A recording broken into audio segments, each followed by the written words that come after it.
What's up, ladies and gentlemen, boys and girls around the world? I would like to welcome you back to the Real Talk with Zuby podcast. On today's episode, we have got on April Hutchinson. She is a Canadian competitive powerlifter. So, welcome to the show. How you doing? Thank you. Thank you, Zuby. Nice to be here. No doubt. I've done a real brief intro there, April, but for people who don't know you, please tell them a little bit about yourself. Okay, so like you said, my name is April. I'm a Team Canada powerlifter with the Canadian Powerlifting Union. I've been a powerlifter since about 2019. I actually started training in 2019 and actually was during COVID of all times. And in 2000, just last year, actually, I competed at the Worlds for powerlifting. So it's been a great journey.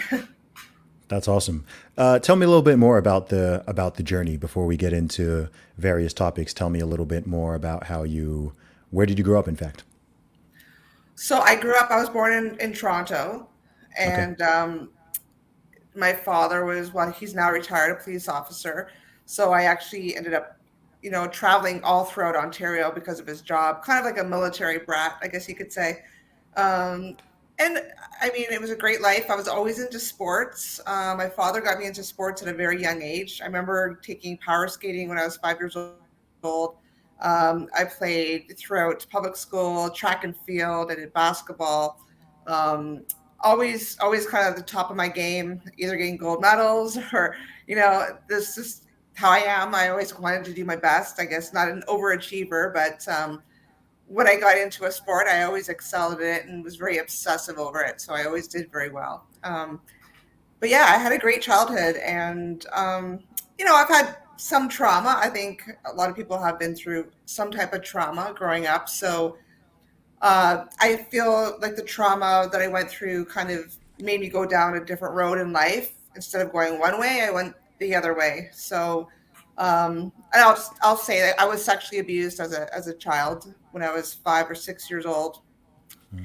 So unfortunately, I do believe it kind of molded my life going forward. So I was always, like I said, good in sports, but I mean, it kind of made me a very, I guess, covered and sheltered person.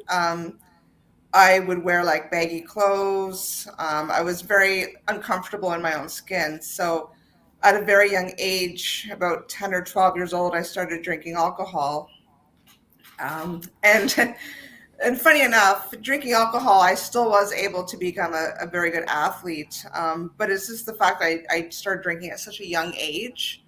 Most 10, 12-year-olds aren't out there getting drunk, right? Where I Hmm. was. And it just kind of molded my life forward. I basically, probably by the age of 18, was a full-blown alcoholic and needed to go to rehab. I can remember coming home from high school, doing my homework, and polishing off 2 bottles of wine before my parents came home from work. So, and everything I did in my life at that point, even sports, I can remember going to practices and going rollerblading drunk. You know, it Oh, was wow. it was crazy. So it very much became part of my life, almost like a medication, right? Like I almost needed it on a daily basis. So at a young age, I did go to rehab when I was 20, but it just wasn't the right time for me. Um, what 20-year-olds like? Oh, I want to go to rehab and quit drinking. you know, so so I did go to rehab later on, actually only 4 years ago, and that's when I got sober. So I mean, and that's how I found powerlifting. So I kind of fast Mm. forwarded a fair bit there, but I mean, that's how I found powerlifting was a way to help keep me sober. So I mean, it's been quite a savior in my life, actually. That's really interesting. Thanks for sharing that because I'm always curious to know, especially when I have these type of conversations, what it is that drives people to do what they do. I find oftentimes in conversations or interviews, things sort of start towards the end, and if you have conversations that way, you don't really understand what it is that drives and motivates people in the way that they're driven and motivated. And there's usually some type of backstory or impetus that leads people towards things. I mean, with powerlifting, for example, it's not exactly. I mean, it's a pretty niche sport for men, let alone for women. Right? There aren't that Yeah. many people who get into something like that. It's not a mainstream sport in the way that I don't know basketball or football or those type of things are.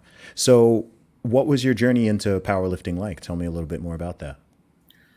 Well, I mean, so I actually started powerlifting. So I went into rehab September of 2019.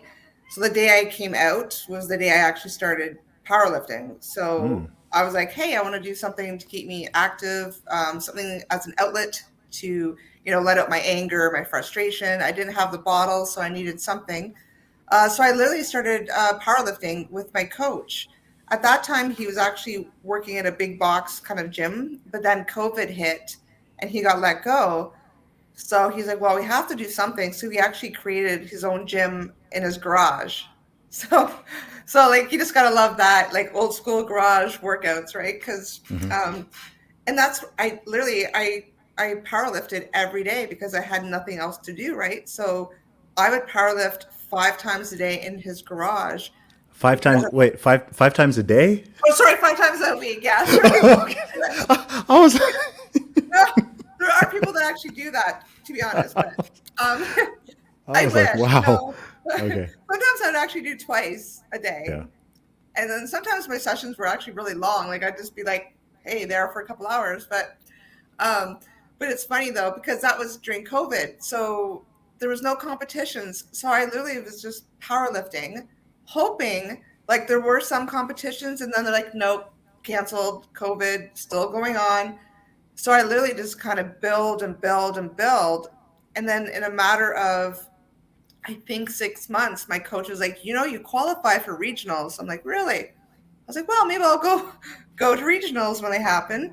So I actually, my first competition ever was at the regionals, which was in 2021, and I got gold medal, and that qualified me for nationals. Went to nationals, got gold medal, and then I went to North Americans, and then the world. So it was crazy. Like, just it happened really fast. And normally athletes don't do that. You only do maybe 2 competitions a year. You don't do 5 or 4 major ones. So it was fun. I mean, I love it. It's kind of slower, and I'm also giving my body a little bit of a break. So I hear that. What was it that made you choose powerlifting? How did you get into that? Did you have an interest in it prior, or were you already doing a lot of strength training? It's how did you end up picking powerlifting? so funny enough, I actually did dabbled in powerlifting, more like Olympic lifting when I used to do MMA.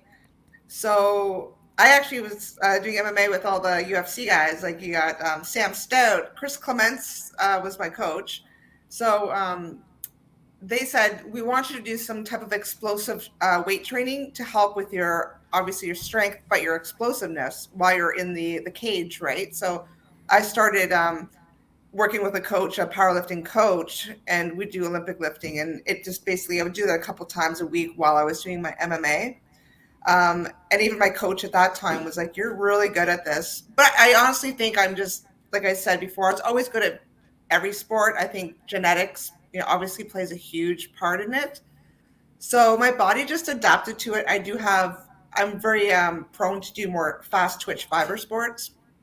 So yeah, so I just excelled at it and I really enjoyed it. And to be honest, I love to be strong. I love how this whole before it was like really in style to be skinny, right? But look, it's turned around. It's awesome. Like it's good to be thick and strong and to see women with muscles and curves and like I love it. It's so great. And I want to be strong. I'm 47 years old, so I don't want to be 60 and be like, oh, I need a knee replacement, hip replacement. It's good for bone density. There's so many wins. Like there's no negatives to it. So I mean, and I encourage other people to do it. Like I go around to high schools in my city and encourage kids in grade 11 to start powerlifting or doing some type of exercise. Because trust me, as a 47-year-old, you're not young forever. You're going to want to build muscle, right? So Yeah, it's important. It's important at every age, and you could argue that the older the older people get, the less they think they need it, but the more that they do actually need it. Exactly. I Yeah. just saw an 80-year-old man. I think he just turned 80 deadlifting like some crazy number yesterday. And I think I shared it on my Instagram. Like, I love seeing that stuff. So, That's awesome. Why do people with normal cholesterol levels get heart attacks? Heart surgeon Dr. Philip Ovadia believes it's because of poor metabolic health, not cholesterol. After performing over 3,000 heart surgeries, Dr. Ovadia decided to work on prevention and not just treatment. In his book, Stay Off My Operating Table, Dr. Ovadia shows you his 7 principles of metabolic health and how to use them to reduce your risk of heart disease. Get your free audiobook version of Stay Off My Operating Table at ifixhearts.com/Zuby. That's ifixhearts.com/Zuby to get your free audiobook. Go check it out. So, you've been very outspoken recently because your country, not just your country, but many countries, specifically in the Anglosphere, but one could argue across the Western world, are losing their minds in multiple ways. But as it pertains to your sport and what you do, the fundamental question of what is you said that you're a woman earlier. So there's been some yes. controversy recently, April, about exactly what that means. So let's go into that. What is going on in Canada and in the world of sports and powerlifting when it comes to this issue? So, it's yeah, like you said, it's everywhere. It's global right now. Specifically in my I'm in sport. Dubai right now. It's not here. Yeah. Yeah. That's why I said to my friend, I'm going to move to Europe or other places. Apparently, it's so Oh North no, don't, America. no, not Europe. Europe's not safe either. Europe's Oh, not safe okay. either. Yeah, Well, I was like, Middle no. East or Africa. There you go. I know. Yeah. So it's just so 5 years ago. I mean, I think more. So with trans identifying athletes have been coming out, right? We see it all over the news. We have seen the World Athletics now banning transgender athletes, which is great in all track and field events. I think every day I see a new ban coming out, which is great. It's positive, not allowing trans identifying athletes compete. So, but specifically in my sport here in Canada, um, I guess what stemmed to this whole thing was that I used to chat with a what I thought at the time was a female about powerlifting. We would chat online for about a couple times a day, and this person would ask me my insights on powerlifting. We actually had like a virtual online friendship. Fast forward a year, the individual disclosed to me that they were born male, biological male. And I was like, what? Like, I said, I didn't know that. And they're like, oh, no, I told you that. I was like, no, you didn't. I said, I don't agree with you powerlifting. I said, you should not be competing against biological females. So, that was the end of that conversation. They blocked and deleted me. They didn't like my reply. And, fast forward another year, I saw the same individual was going to nationals. And I was like, well, how? Like, we do have a transgender policy within my federation, but it's so weak. It might as well not even exist. It's basically anyone could walk into a competition meet with some type of form of ID, a driver's license, anything else, stating what sex you are, and then you can lift. Okay. So basically, which you've done, you are, I was ahead of the curve on this one. yeah, right. I was like, oh yeah, it was so awesome. So yeah, but that's the thing. I am so surprised that more people haven't done this. So my coach and my boyfriend were like, "Oh, I'm going to identify tomorrow and just go in. Takes one day to change, like say your driver's license or your document, and be like, that's it. I'm going to compete." But someone actually did it, and I was like, "Wow!" Like I'm, like there you go. So, but back to my whole story about talking to this trans identifying person. They went to nationals and they got bronze medal. This person also has all the Alberta records, like bench, deadlift, squat, overall total, and is happy about it. the person actually states to having an advantage over females and Oh, is wow. still okay with doing it. So, and mocked other lifters. Like there was a viral video, I don't know if you saw it, that went out like a year ago about the individual talking about women's bench, how we're so weak in bench press. I Like, wonder why. yeah, I wonder what. Oh my gosh. Yeah. So it's, Wow.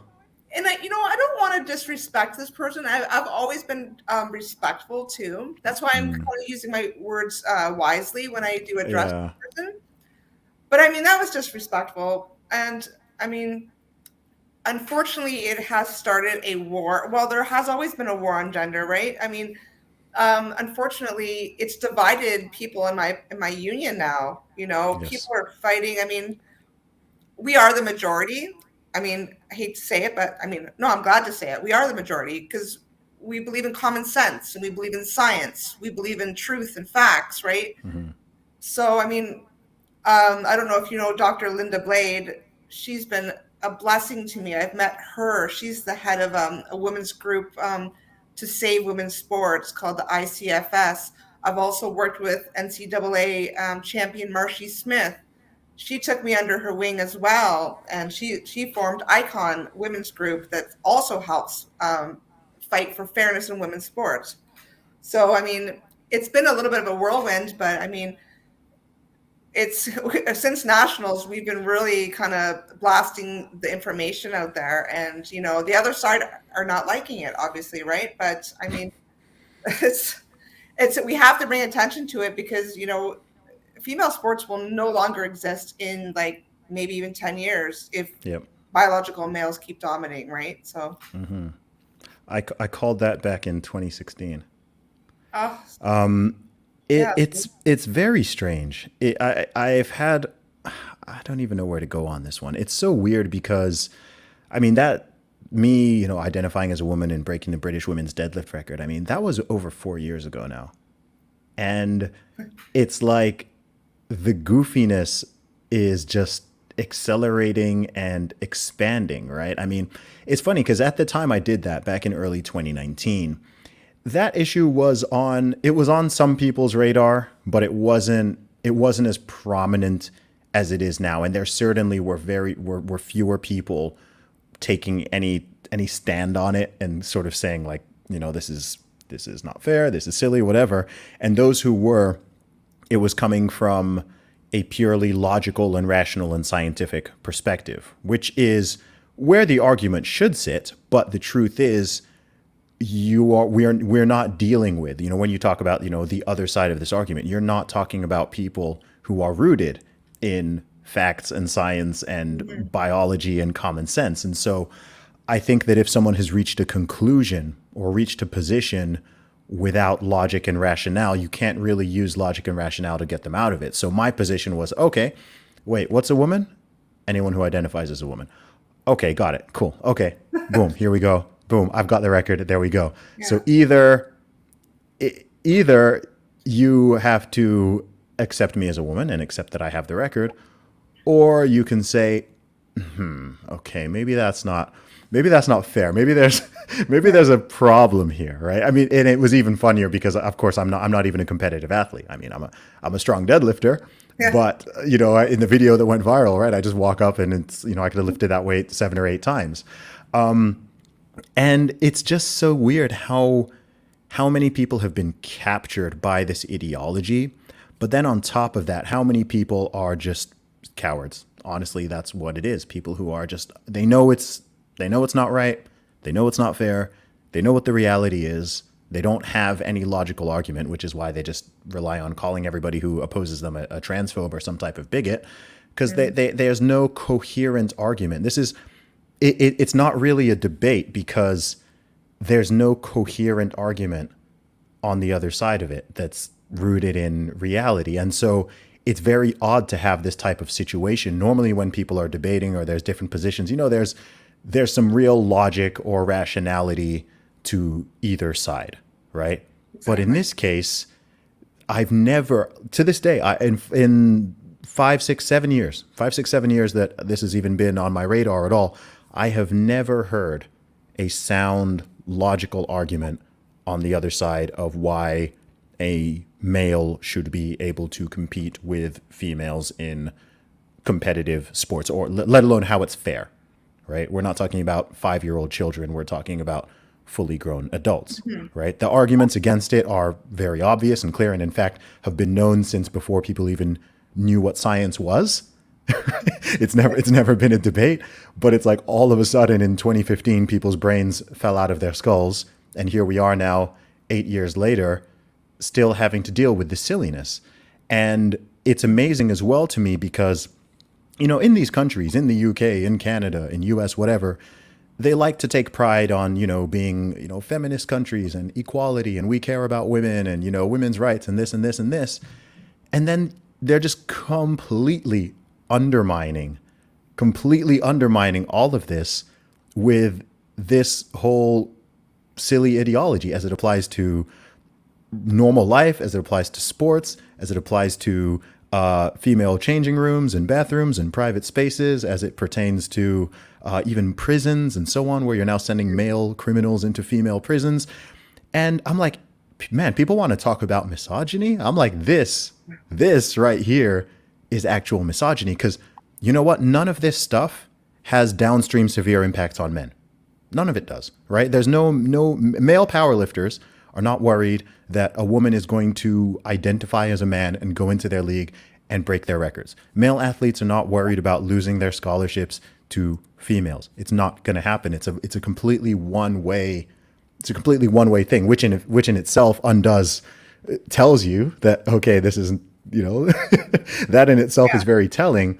But I just find it very bizarre how many people have been captured with this thing, from politicians to athletes to public figures to just general people. And I've never really seen something like this in my life. It's very peculiar, and it's not global, right? Most of the world thinks all of this is goofy, and it makes no sense if you even try to explain Yeah. it to them. But our countries have been captured by this, and it's all happened in under a decade. Yeah, I'd like to say a few points about that. Is trust me, my boyfriend and I every day we're just like we can't believe we're having this. I said that on Tucker. Like I can't believe we're having this discussion. And as soon as the point is, as soon as I have a conversation, and I am open to have a conversation with anyone on the other side, but again, like you said, they will call you transphobic. They will call you a Hmm. bigot. And I'm like, well, no, why are you calling me that? I believe in inclusiveness. I believe in that. I think if anyone wants to identify as whatever, that's great. But men should not be competing against women. And yes, I do believe that men should not be in women's change rooms. As a sexual assault survivor, do I want to be in a change room with a man? No. Do I want my niece in there with a man? No. So, I mean, that's a whole nother topic. But I Yeah. mean, I guess it kind of gets blended into sports because there's change rooms when you go to sports, right? Hmm. So, but the thing is, when I first started this little crusade, I got scared. I was like, oh my God, they're calling me transphobic or a bigot. And then, but that's what they want, right? They want to shut you down, or they'll delete Yes. you, block you, try to cancel you. At the end of the day, who's going to cancel me? Do you know I actually pay money to be a Canadian powerlifting member? I pay for my uniform. I pay for my travel. I pay to compete. So how are you going to cancel me? You know what I Yeah. mean? And for speaking up for women's rights, I think what's been lost in all of this is the women's rights. And Hmm. I said that in my one article that trans rights do not trump women's rights. Yeah. If we want to be equal, let's be equal, because I seem like the women's rights have been put on the back burner. And as far as you talk about like the amount of support, or people, I guess, that aren't looking at science and truth and that actually support men competing against women, you have to keep in mind too, right? There's those people, say if they grew up as a loner, right? They just want to be included. I have actually a friend, she jumps on every bandwagon that comes around. Oh, I'm so passionate about this, I'm passionate about that. I was like, really? I didn't know you were so passionate. But it's because she's an only child. She's kind of a loner, and she Hmm. just wants to be included into something, right? And so you have that side of that part of it, right? And then you have, a lot of members, say, of the LGBTQ community are in support, right? Again, because their main goal is inclusiveness. They're not Hmm. looking at the sport, they're not looking at sex and bodies and biology, because sports are bodies against bodies. It's chromosomes. Yeah. We're not saying we don't want anyone to be a part of it. We're just asking for like a separate class or an open category. So we're not trying Yeah. to take that away from anyone. Which has always existed, by the way. Yeah, exactly. Yeah, That's the yes, thing, that's the right? thing. It's because the argument is not, are people who identify as trans, whatever that means to somebody, are these people allowed to play sports? That's not the question. Mhm. Anyone can play sports, right? The rule is not about, if there's an under 18 boys rugby league or powerlifting competition and I want to enter and they won't let me enter because I'm 36 years old, that's not them being ageist or being bigoted or me or them saying I'm not allowed to participate in sport or I'm not even allowed to compete. It's just saying no, you can't compete against under 18s because you're a grown man, right? And it's like, hey, you're a grown man, you're a male, you can't compete against women. That's it.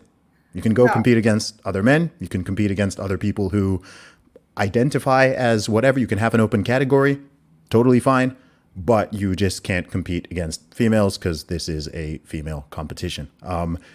No one, even this is why it's amazing. Again, if you go back one decade, just to 2013, even the most progressive, liberal, quote unquote person would have thought it's nuts to allow to allow a male to compete in female sports. Even the most like lefty, super progressive, super inclusive, diversity person, they'd be like, no, that's not fair.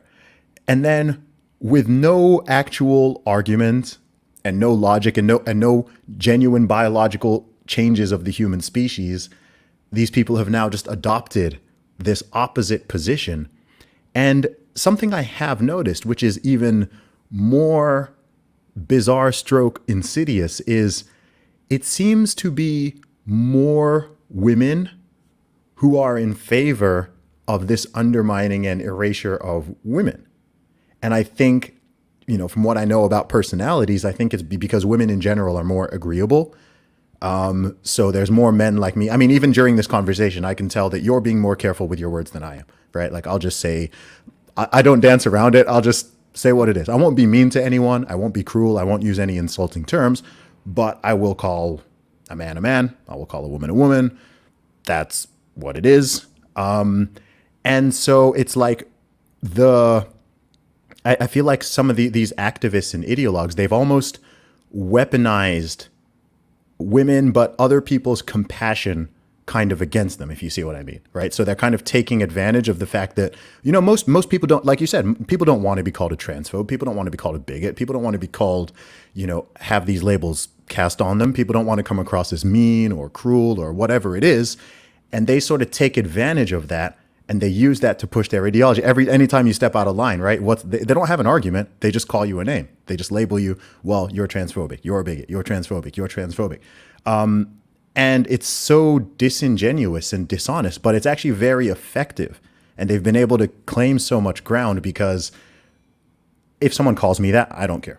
I've been called that. I don't know how many hundreds of times, thousands of times. I don't care. Right. Okay. But most people, they're not like me. They're not in the trenches doing podcasts and doing this and doing that. Right. Like they're not used to it. They haven't developed that thick skin. Or let alone people who are in colleges or they're in schools or they're in these corporate environments and so on. And it has this incredible chilling effect where that even though people know what the truth is and people know the reality and people actually know, if you talk to people privately, people know, look, this is goofy. It doesn't make sense. It's absolutely not fair. But how many of those people would publicly be willing to say, I mean, how many female athletes in all these different sports, how many female athletes have taken a stand and said, hey, this is not fair. This is not cool. I mean, it's a very small handful. And even they, they get called all the names and they get, and it's very bizarre to me. I don't know if it's like the sort of modern version of like witch hunts or something, but it's this strange psychological phenomenon that's at play. Yeah, and I, you know, I guess I am being a little careful with my words, but I have been. I don't know if you see my Twitter. I've been pretty straight up. I actually have a T-shirt that says "Keep men out of women's sports." Yeah. I do refer to like the individual in my category as a biological male, Hmm. and people call me transphobic because I'm not using pronouns, right? And I'm like, well, Jordan Peterson, who I'm a big fan of course, he did state that if you had an uncle with schizophrenia, would you tell your uncle, "Oh yeah, I see green men too. I see whatever disillusions," or would you get your uncle help and say, Hmm. "Hey, like maybe we should go get you checked out"? Like the thing is, I feel like I'm kind of feeding into that if I start using, because again, I follow truth and science. Yeah. So I mean, a man is a man, a woman is a Yeah. woman. I mean, Yeah. me, and that's my belief. And I need for anyone to knock that and call me a name or a bigot because that's my belief. Well, like you know, The thing is, it's not just your belief. It's the truth. it's the truth. Yeah, It's the exactly. truth. It's not just your belief. I mean, there are infinite subjects that we all have opinions on, right? There's a lot of gray in the world. There are a lot of things where, okay, there's that perspective, there's that. It's hard to get to something more simple. Besides maybe 1 + 1 = 2, it's hard to come across something as simple and binary as sex in the animal kingdom and the human species, right? I mean, all of human history, every single person who exists, there's 8 billion people in the world. Every single person who exists was birthed from a woman. All of us, right? Like there's no exception. There's never been a male who's given birth. It's not a thing. Our species hasn't fundamentally magically changed in the last 10 years. Just in the West, by the way. The rest of the it doesn't make it's crazy. It's very bizarre. Like there's so much range in humanity, right? There's infinite personality types. There's infinite interests and proclivities and ways of life, and like there's 8 billion of all of that. Like no two human beings are exactly the same. However, we are a sexually dimorphic species. There's male and there's female. And if it weren't the case, actually, we wouldn't we wouldn't exist. We wouldn't function. We wouldn't reproduce. It's like the most basic thing. So when someone is coming in and saying, no, that's actually not right anymore. I mean, you'd better have an incredible argument. I'm like, okay, you've discovered a whole new explain, right? And they can't. They don't even try to. They just rely on the power of this label. Transphobic is not. It's not even a real word, right? No, No. somebody said that. It's not a word. They've just made this word, and anyone who questions it, anyone who states the truth, anyone who whatever, we're gonna just call them this to shut them up. And for people who, because I know a lot of people who give them, maybe they haven't dealt with these individuals as much as I have. So they still have this notion that, it's all coming from, compassion and niceness. I'm like, it's not coming from any type of compassion. And if you really see how they treat individuals, especially women who speak out on this issue. I mean, I'm sure you've been called some nasty stuff. I know women who have been assaulted physically, who have been attacked, whatever. And I'm just like, how is this? And seeing people cheering it on, and I'm like, okay, so it's now okay to call women nasty things and violently threaten them and even assault them for, I mean, for anything, but for literally saying that they want their own spaces and they want the term woman to only apply to women, and they want girls not to have to compete against boys, and they want their own changing rooms. All the things that have been there our entire lives, these things have been there. No one questioned it. No one in the 90s, in the 2000s, in the Yeah. early 2010s, no one was making a case that, okay, we need to change this in the name of diversity or equity or inclusion or whatever. It was just, no, like, cool, you're a man, you do the man stuff. You're a woman. You do women stuff. Like women need their own spaces. Women need their own. And now it's just, I don't know. I can't have this conversation without it. Just it's so illogical. It's so irrational. It's so obviously wrong. It's so obviously wrong to me to put a male sex offender in a female prison. I shouldn't have to. I shouldn't have to explain. Like this is not. It's not even a political. It's not even political. It's not right. It's not right wing. It's not left. It's like you shouldn't need to explain why that's ridiculous. You shouldn't have to explain why a grown man, like me, should just be able to say I'm a woman and walk into a women's sports and start beating females in their own things. Like it's clearly unfair. It's not slightly unfair. It's severely unfair. Yeah. I don't know. No, I still remember back. Now this is going back, say maybe even 8 years ago, when they were talking about sharing bathrooms and spaces.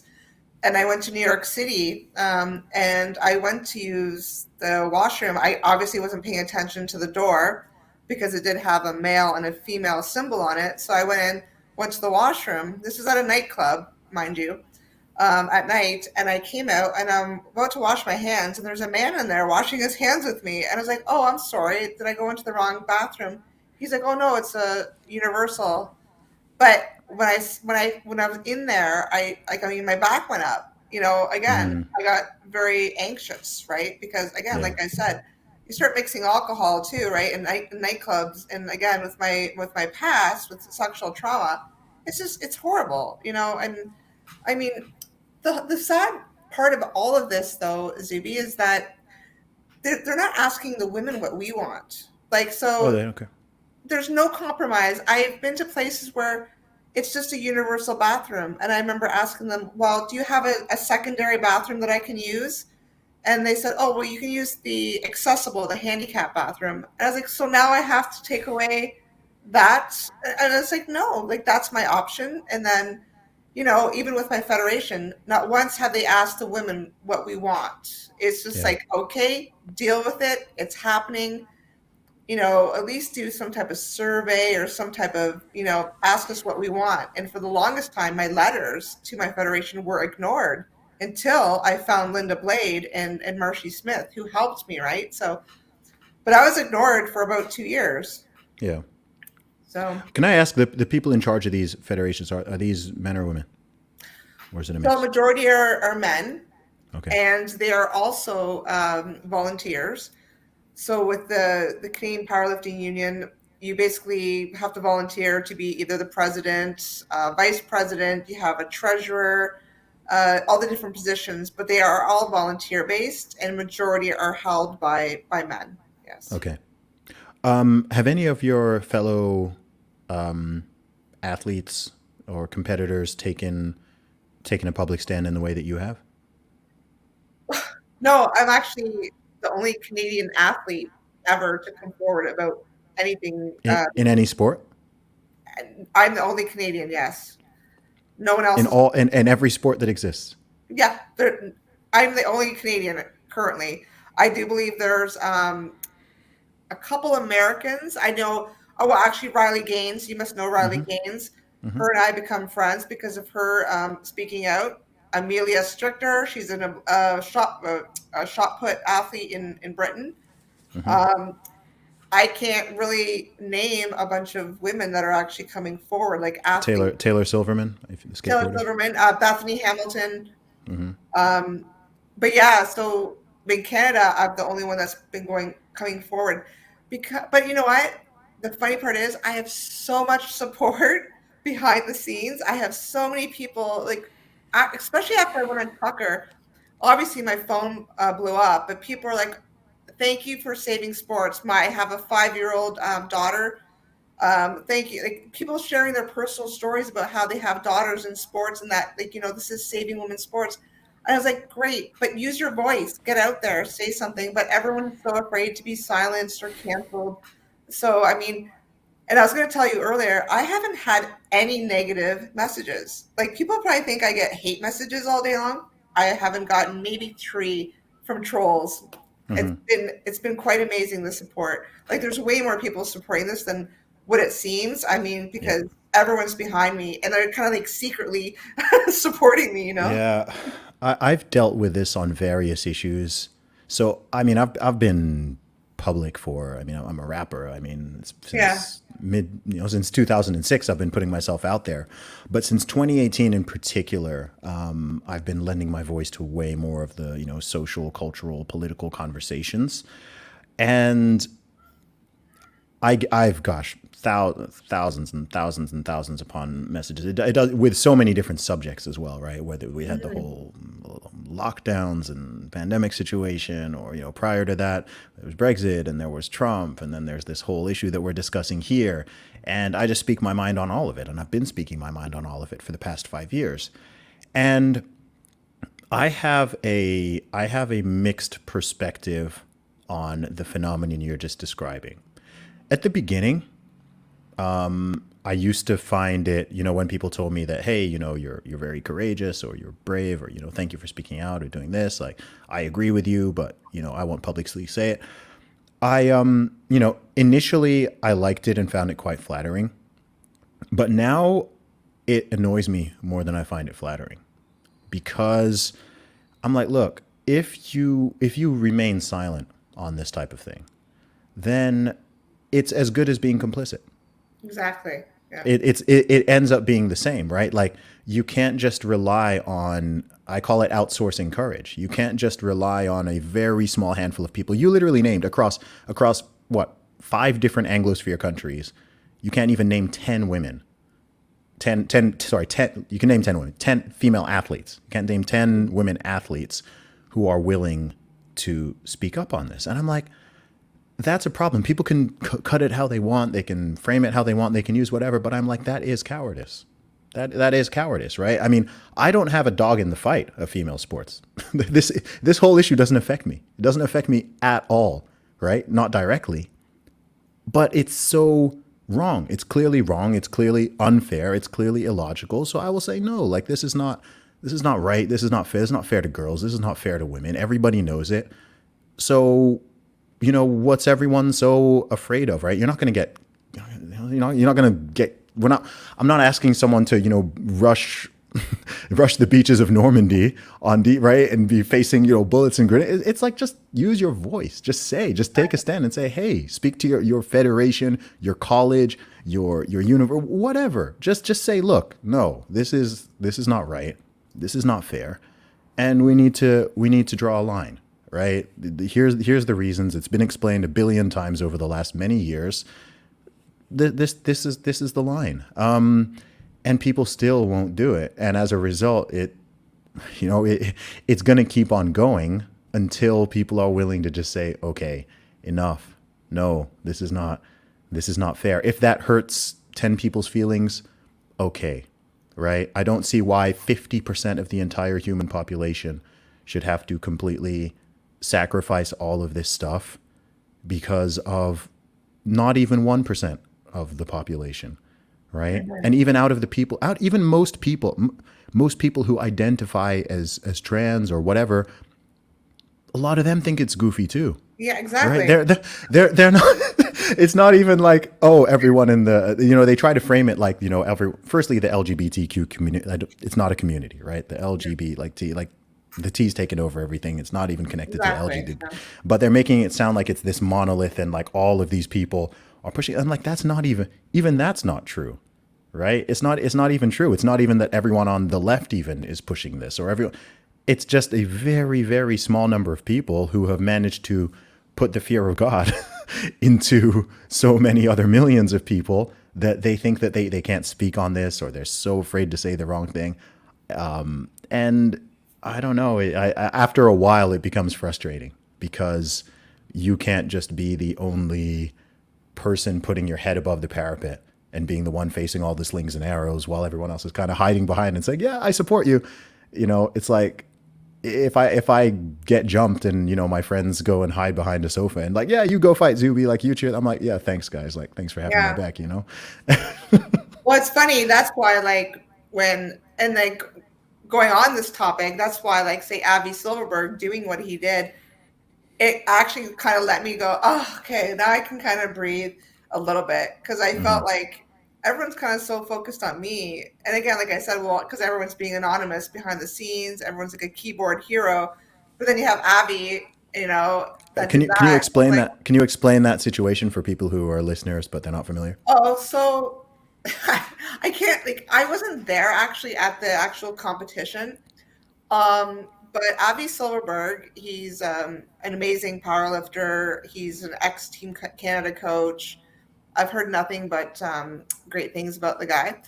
And yeah, he basically competed in the women's open 84 plus category. I think it was bench only. I don't think he did the three lift. I think it was just bench only. Just kind of identified as a female. I can't speak for him. If like I wasn't there, so I don't really want to say what, like, if he had a driver's license. I don't Mm, know, but I mean, it's no different than like what you did. He probably just went in, yeah. identified as a female, and crushed the women's bench record by like 100 pounds, which was just kind of did it so casually too. Like, he Yeah. had way more in the tank, and basically took the record away from a trans athlete, a biological male, Oh who I wow. was talking about earlier, right? He holds all the records for Alberta, so he basically took that record away from a trans identifying athlete. So, and then that's it. And you know what? He has refused media. He doesn't want interviews. He basically, that's it. I mean, he just strolled in and did that. And all the women are like, thank you. Yeah. Not that it's kind of like it's a mixed emotion thing. We're very happy that he did that, because he was kind of like, he's obviously supporting us, right? Because, but at the same time, we're kind of like, well, why did it have to get to this point? Why was our federation not listening to us and hearing our voices about how weak our transgender policy is? Yes. Now, I have heard that I mean, weeks prior to Avi actually doing that, they were amending the policy. I have no idea what they're amending it to, but I do know the International Powerlifting Federation. I've spoken to the president numerous times on this, and they did amend the policy.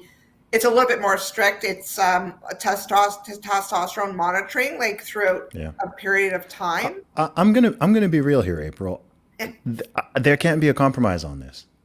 Yeah, It's that's not enough. it's not enough. It's It's not not. enough. They need to just draw the line. There are times where, like, I'm big on compromise in general. Like, I understand compromising, but there are just certain things where it's like you can't compromise on this. It's just, look, if you're there's a female category and there's an open category. That's Mhm. it. And If I you're totally agree. And I that's it. yeah, Like, it's yeah, it's not complex. It's not excluding anybody. You've got an mm, open category. Even if a woman wanted to go try to compete against the men, you can. Why not? Right? I think if someone weighs 65 kilos and they want to compete in the 84 plus category or whatever the top one, cool. Like, go ahead. Why not have an open category at the top? And if you've got a lighter athlete who can compete with, bigger people, go ahead. But you can't have someone. I mean, it's even more amazing in a sport that already has weight classes, right? So exactly. you've already clearly got the concept of, okay, it's not fair to have a dude who weighs 250 pounds powerlifting against another dude who weighs 160 pounds, right? You have to split this up. Same with boxing, same with MMA, so on. And so it's so ludicrous that then when it comes to the sexes themselves, which are like more important and way more binary, right? Mhm. Weight is a sliding scale. Weight is very changeable. Weight is actually a spectrum, right? By definition, weight is a spectrum, and you can go up and you can go down and so on. But with this one that's just so fundamental, I mean, the idea that even a man who then, even if they suppress a man suppresses his hormones, suppresses his testosterone for 6 months or 1 year or even 2 years, whatever it is, it's like you've gone through. You're still a male. You've got a male frame. You've got a male skeleton. You've still got all the advantage. You've got bigger lung capacity. You've got bigger bones. You've still got more testosterone coursing through your veins, even if you've brought it down. And there can never be an equal footing. It's just so absurd.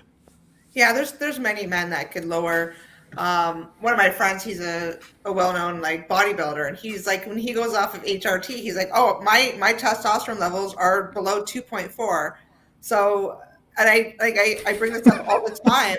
I was like, so the individual in my federation, he's almost 40 years old. He's 6 foot and 250 pounds.